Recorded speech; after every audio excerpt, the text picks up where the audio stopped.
Hey gang, and welcome back. These videos are brought to you by Card Conduit, the best place to sell your unused collection fast and easily. 401 Games, Canada's top shop for all your hobby and TCG needs. Dragon Shield, the strongest sleeves for your strongest decks. Moxfield, the easiest way to store and share your deck lists. And Foil Armor, flatten your foils fast.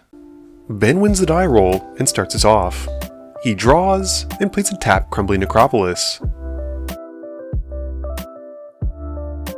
Josh has got an island and ships it. Desmond plays a forest and pays a green for an Elvish Mystic. Chris draws, plays Terramorphic Expanse, and cracks it to go and find an island. Ben plays an island as well, and casts Talisman of Dominance. Josh's turn has a Drowned Catacomb, and he pays 2 for a Silent Hall Creeper. Desmond just draws, and plays Warden of the Grove. Chris has got a Plains and casts his own Talisman of Dominance. Ben plays Sulphur Falls and casts the Belligerent. Josh draws and swings the Hall Creeper at Desmond. He takes the 1, and Josh puts 2+1/+1 counters onto the Hall Creeper. In his post-combat main phase, Josh plays a Swamp. Desmond's got a forest and pays a green for Hardened Scales. He's then got enough still to cast Harrow, sacrificing a land to find 2 more forests. He taps them to cast Staff of Titania and passes after it resolves. Chris's turn has him playing Temple of Deceit, scrying 1, and then casts an Orzhov Signet. He follows it up with a Shadow Summoning and passes. Ben's land for turn is an Arch of Innovation, and he then casts Edward Kenway. He then taps him to Crypt the Belligerent, and swings it at Desmond. Desmond takes the hit, and Ben exiles his top card. After that, Ben passes. Josh draws and swings the Silent Hall Creeper at Desmond, this time for 3. He connects, and this time picks the mode to draw from it. His second main phase has a Swamp coming in, and he passes. Desmond's got a forest and casts Surak and Goreclaw. They get 4+1/+1 counters from the Warden of the Grove and the Hardened Scales combined, and Desmond then hits Josh with his Warden and passes. Chris has got an Isolated Chapel as his land drop and casts White Aura Sight. As it comes in, he exiles Surak and Goreclaw with it, and then follows up by casting Raffine. Going to combat, Chris then swings a Spirit Token at Josh and 1 at Ben, and he connives on the spirits attacking Ben. He draws 2 and discards 2 non-land cards to put 2+1/+1 counters onto the spirits. Josh and Ben then take their hit, and Chris passes. Ben's got a Swamp and casts Hostage Taker, exiling the Warden of the Grove as it comes in. He then casts Van Street Thief, and crews the Belligerent again, and swings it and Edward at Desmond. Desmond takes the hit for 10 and exiles his top 2, 1 face up and 1 face down. But Ben doesn't cast either of them, and instead moves to cast the Warden of the Grove that he stole with the Hostage Taker, and then passes turn. Josh draws, plays a Swamp, and passes. Desmond's got not much going on, so he casts Ojer Kaslem and passes after his commander resolves.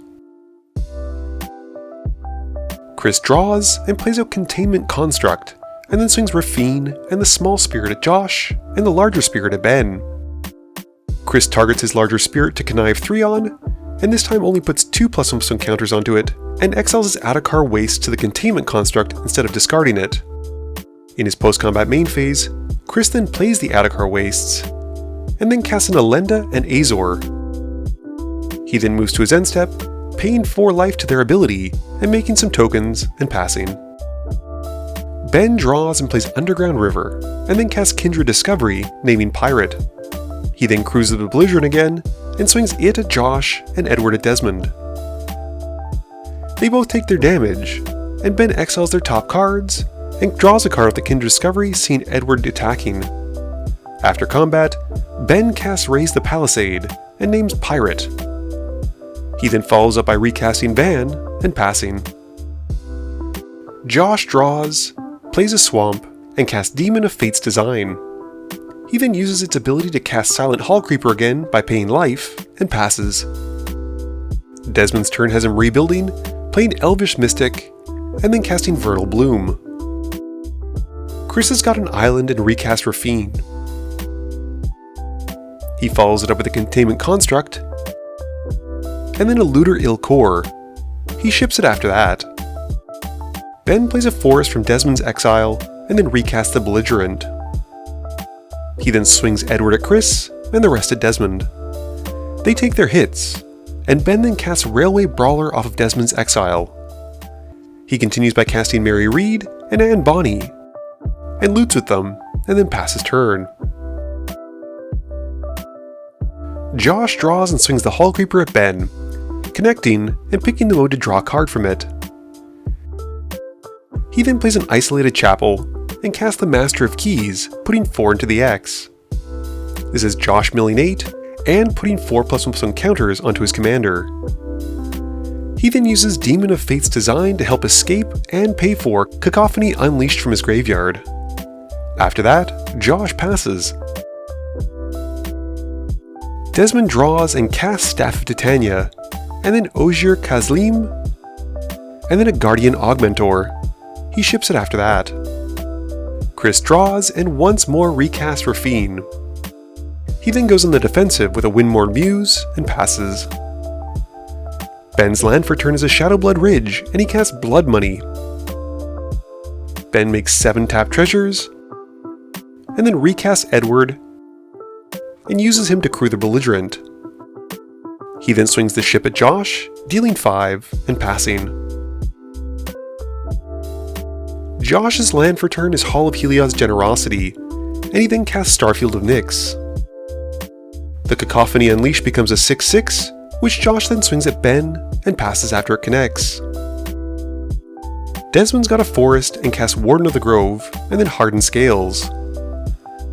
He follows it up with a Primordial Hydra, and then flips Ojer Kaslem since he got destroyed. After that, Desmond passes. Chris draws and casts BC's favorite card, Grave Titan, passing after that. Ben's got a Ferris Lake, and he casts Corsairs of Umbar, and then a Stormfleet Sprinter. Ben then casts Coastal Piracy, which is on theme, and crews the Belligerent, and then makes Edward unblockable with the Corsairs. He swings the Belligerent at Desmond, and Edward and the Stormfleet Sprinter at Josh. They both take their hits. Ben then casts Captain Storm, and then Arcane Signet, which puts a +1 counter onto Captain Storm. Ben then continues with an Izzet Signet,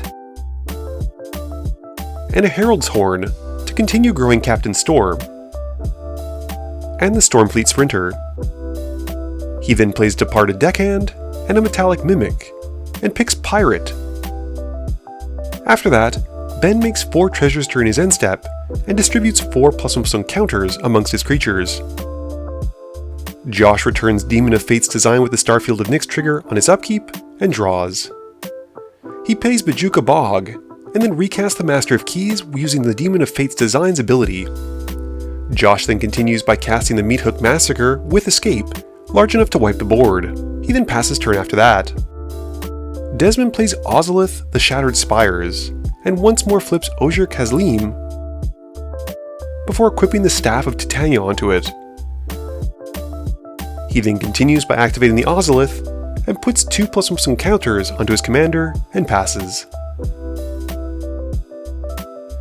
Chris draws and replays Elenda and Azor, and then casts a Drakehaven. Chris then moves to his end step, paying 4 life to make a 1/1 vampire token with Elenda and Azor. Ben reveals a Siren Storm Tamer off the Herald's Horn trigger, putting it to hand and drawing. He then plays a Path of Ancestry and casts the Siren Storm Tamer, and then a Corsair Captain. Ben then continues by recasting Edward, and then casts Cover of Darkness and names Pirate. Ben then crews the Belligerent with Edward, and swings it at Desmond to take him out. Ben's second main phase then has him casting Ad Astrea, and passes after that. Josh gets the Demon of Fate's design on his upkeep again and draws. He then casts Entomb and goes to put Extravagant Replication into his graveyard. And he then follows up by casting a Doomwake Giant. Josh then casts Aura of Silence using the Demon of Fate's design, and as it comes in, it triggers the Doomwake Giant again. He passes after that. Chris draws and swings a Lenda and Azor at Ben. He draws 1 off the attack, and Ben takes a hit for 6. Chris then casts an Aerial Extortionist, and as it comes in, exiles the Doomwake Giant. Ben draws, playing a Desolate Lighthouse. He then activates it to loot a card. Ben then crews up Adastrea and swings it at Josh. Josh takes the hit, and Ben then foretells a card and passes. Josh gets the Master of Keys back with his Starfield of Nyx trigger and draws for turn. He then escapes the Cacophony Unleashed to wipe the board again and drain with the Meathook Massacre. He then casts Aegis of the Gods and goes to combat. With the Starfield of Nyx active, he swings everything at Ben to take him out. After that, Josh passes. Chris's main phase has him casting a Homunculus Horde. He then plays Ukama, which is a sweet Dimir legend, and passes turn. Josh gets back the Overlord of the Flood Pits with his Starfield of Nyx trigger, drawing from it, and then draws from turn. He then swings out at Chris, and with only 2 blockers, Josh gets through enough and wins the game. Game review time. This was a bit of a long one, which typically happens when there's like 5 board wipes. It was brutal. Even that Raise the Palisade early on might not have been the most necessary thing. I think the Meathook Massacre was probably the strongest card this game, as it allowed Josh to stabilize and wipe the board, plus gave him some very important life, while simultaneously draining out his opponents should he need. If it wasn't that, it was definitely the Starfield of Nyx then. This video wouldn't be possible without the help from my sponsors, but it definitely wouldn't be possible without the help from you, the viewers, and my patrons. So I just want to say thank you for watching, and to remember, friends are just opponents you haven't eliminated yet.